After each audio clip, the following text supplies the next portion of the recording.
Story 1, The Velvet Trap. In the vibrant heart of New York City, I, Sarah, navigated the chaotic rhythm of my life as a 22-year-old graduate student. My petite, athletic build and chestnut hair, often tied in a messy bun, were my distinguishing features. In a city filled with diverse faces, my sapphire eyes still managed to catch attention, often leaving an unforgettable impression. Desperate to free myself from the crippling weight of my student loans and the dreadfully limited income from my part-time job, I found myself teetering on the edge of a precipice, ready to leap into the world of sugar dating. After countless hours meticulously crafting an appealing online profile, I dived headfirst into a universe brimming with wealthy, older men seeking the companionship of younger women. Among the flood of responses, I chose Thomas, a financier in his mid-40s, whose salt and pepper hair and sharp, eagle-like gaze exuded an aura of power and experience. Thomas was no ordinary man. His life was filled with opulence, evidenced by his lavish penthouse that overlooked the sprawling green landscape of Central Park. This was to be our sanctuary, a secret paradise where our unique arrangement would blossom. But the enchanting allure of financial stability was gradually tainted by a growing unease. Thomas' affectionate concerns began to morph into invasive and possessive demands.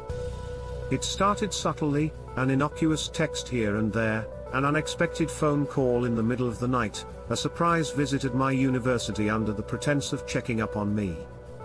However, as the days turned into weeks, the thin line between care and control began to blur. Unfamiliar cars started tailing my cab during my commute home, fueling a simmering paranoia within me. Unknown parcels would frequently arrive at my doorstep, further igniting my apprehension. Anxiety gnawed at me daily, manifesting in restless nights and an unshakable sense of fear. The police were hesitant to intervene, citing a lack of concrete evidence and leaving me isolated in my increasingly terrifying reality. With every passing day, Thomas' grip on my life grew tighter, and my existence turned into a living nightmare. Desperate for a way out, I decided to flee, abandoning my life in New York. I severed all ties with Thomas, adopted a new identity, and vanished into the crowded labyrinth of the city. Despite the drastic measures, the daunting shadows of my past kept lingering, turning every unfamiliar face into a potential threat, and every quiet night into a haunting reminder of the velvet trap I had narrowly escaped. In the immediate aftermath of my flight, life took on a surreal quality. Every passing day was a high-stakes game of hide and seek, with the shadows of my past persistently looming behind me. My sleep was riddled with nightmares of Thomas finding me, and every unknown number that flashed on my screen would send waves of panic coursing through me. I stopped frequenting our favorite haunts, the places we had once made memories in, out of fear that he might be there, waiting for me. Even in a city as vast as New York, I felt his presence everywhere. Adopting a new identity was only the first step. I dyed my hair a dark brown to make myself less recognizable and took up a job in a quaint bookstore on the other side of the city, far from the world I had known with Thomas. I discarded my old wardrobe, replacing it with more conservative and less memorable clothing. I even took to wearing colored contacts, hiding my distinctive blue eyes behind a more common shade of brown. Anything to blend into the crowd, to make myself invisible to prying eyes. Over time, my life became a shell of what it once was, a carefully curated illusion designed to protect me from the relentless pursuit of my past. I yearned for the days when I was a simple graduate student, untouched by the dark underbelly of sugar dating. I regretted my choices deeply, the lure of easy money and a luxurious life proving to be a poisoned chalice. I spent the next few months living in a constant state of hypervigilance. But, with every passing day of silence, my anxiety began to recede. No ominous cars followed me anymore. The barrage of strange parcels stopped. Late-night calls from unknown numbers ceased. I started allowing myself to believe that maybe, just maybe, I had managed to break free from Thomas' toxic grip. However, the fear never completely disappeared. Even years after I had escaped Thomas' control, the memories of my time as a sugar baby remained, a dark shadow cast over my past. To this day, I still glance over my shoulder when walking alone at night, my heart still skips a beat every time a car slows down beside me, and I always keep my phone within reach, ready to dial for help. My name is Sarah, or at least, it used to be. Now, I am a ghost, a mere figment of the person I once was, hidden beneath layers of lies and disguises. I've paid the steep price for my naivety, a cost that has altered the course of my life forever. This is my story, a chilling tale from my past, a stark reminder of the horror that lurks beneath the tempting allure of sugar dating. A cautionary tale, warning of the dangers hidden behind charming smiles and extravagant lifestyles. I hope my experiences serve as a warning for others who may be considering walking down the same path I did. Because once you enter the sugar dating world, it's not always easy, or even possible, to find your way back out. Story 2, The Silicon Valley Deception. My name is Ava.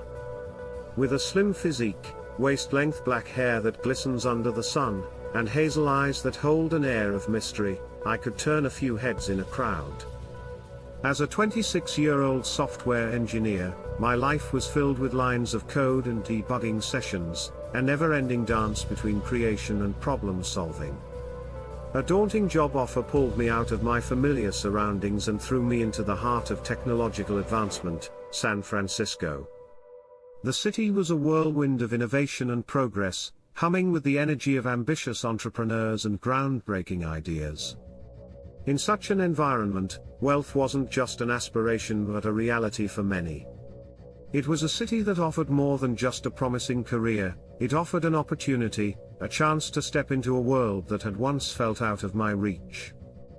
That's when I discovered sugar dating. A friend introduced me to the concept. It was a simple arrangement, companionship for financial support. The prospect intrigued me, especially when I saw the possibilities it could open. With a few clicks and a brief profile setup, I stepped into the world of sugar dating, a decision that would drastically alter the course of my life. Among the numerous responses, a particular one caught my attention.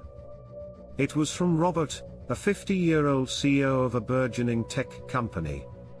With his graying hair, deep-set blue eyes, and a charismatic personality that exuded through his messages, I found myself drawn to him. Our initial encounters were pleasant. Robert was generous and sophisticated.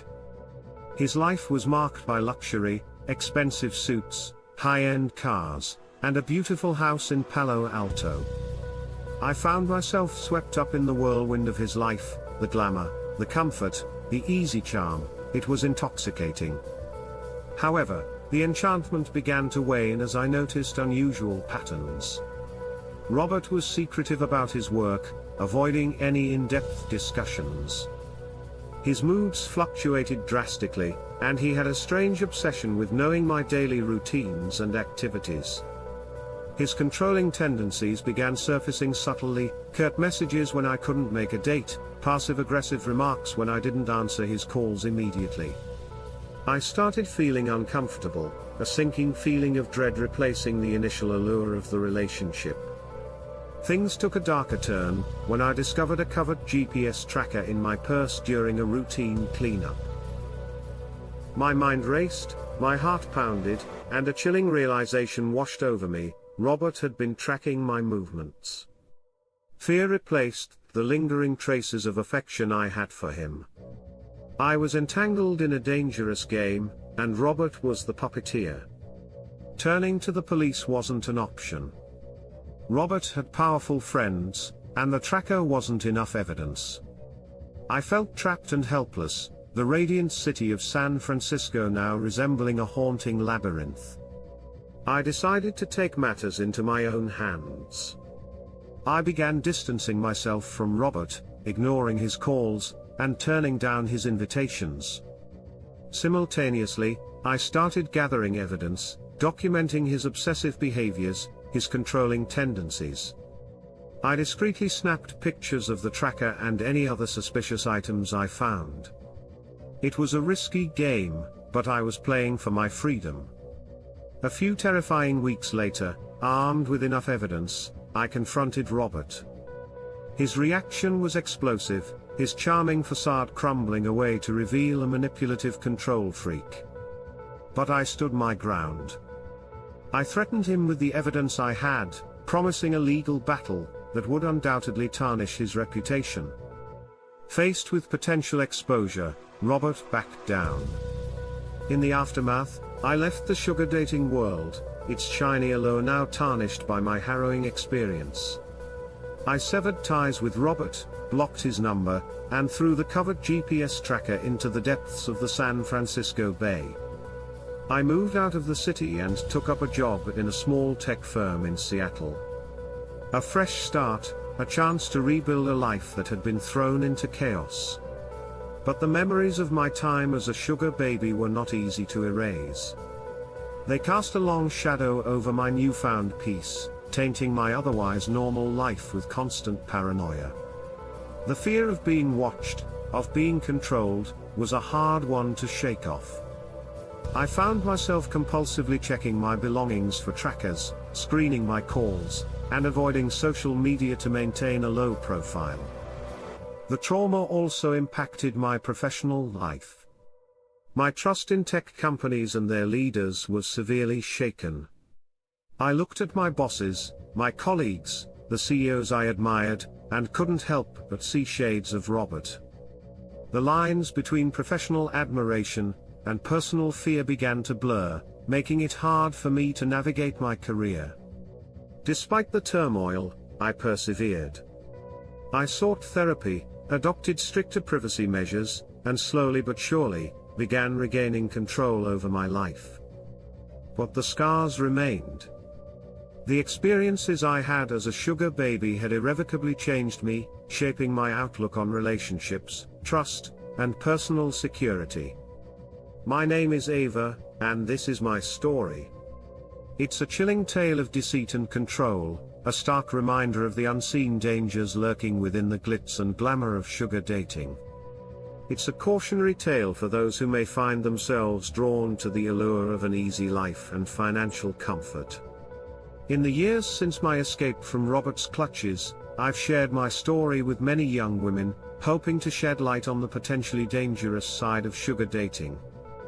Because no matter how charming the sugar daddy, no matter how tempting the lifestyle, no one should have to sacrifice their freedom and peace of mind. So, if you're considering stepping into the world of sugar dating, remember my story. And always stay vigilant, because not all that glitters in Silicon Valley is gold. Sometimes, it's just a deception hiding behind a charismatic smile and a promising bank account. Story 3, Darker Side of Glitter. My name is Lily, a 24-year-old with blonde hair that fell in waves around my shoulders, accentuating my green eyes. My captivating features, combined with a lean, athletic body, often made me stand out in a crowd. Fresh out of college in Los Angeles, I was filled with dreams of becoming an established artist. Yet, the cruel reality of an expensive city and my meager earnings from selling paintings soon started to eclipse my aspirations. To support myself, I turned to sugar dating. I convinced myself it was just another job, a means to an end.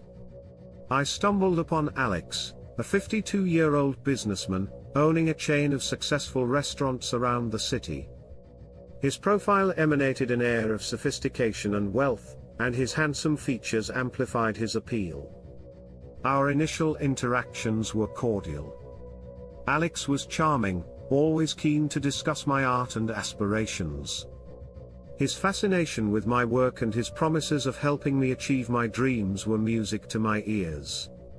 The luxurious lifestyle was just an added benefit. However, soon the grandeur began to fade, revealing a horrifying reality. Alex started displaying aggressive behavior, often under the influence of alcohol. His demands grew irrational and his anger, volatile. He began insisting on sexual favors as part of our agreement, often physically cornering me during our dates. His demeanor changed from a supportive companion to a predatory figure. One particular night stands as a terrifying memory. At one of his private parties, after an excessive bout of drinking, Alex tried to force himself on me. His grip was strong, his intentions clear. Fear clutched my heart as I was faced with an imminent sexual assault. But survival instinct kicked in. I remembered my self-defense training, a skill I had acquired in college. I jabbed my elbow into his stomach, followed by a swift knee to his groin. The surprise attack allowed me to break free from his grasp, and I ran out of the room. That night, I barely escaped a horrifying violation of my dignity, a chilling near miss that I would carry with me for the rest of my life. Following this incident, I broke all ties with Alex and withdrew from the world of sugar dating. I sought refuge with a friend who lived in a different city. I realized that no amount of money or luxury was worth the risk of my safety and self-respect. I reported the incident to the authorities, sharing every disturbing detail of that night and my overall relationship with Alex. Despite the emotional toll it took, speaking out against him was a critical part of my healing process. It also served to bring Alex's predatory behavior to light, protecting other potential victims. Today, I continue my journey as an artist, but the haunting memories of my sugar dating experience cast a dark shadow over my past. The fear of another close encounter, the dread of falling into a similar trap, lingers in my mind. But I use these fears as a driving force, a grim reminder of my strength and resilience. My name is Lily, and this is my story, a cautionary tale from the darker side of the glitzy sugar dating world. A warning for those tempted by the promises of luxury and wealth, highlighting the potential horrors hiding beneath the polished exterior. Remember, safety and respect should always be non-negotiable, no matter how alluring the offer might seem.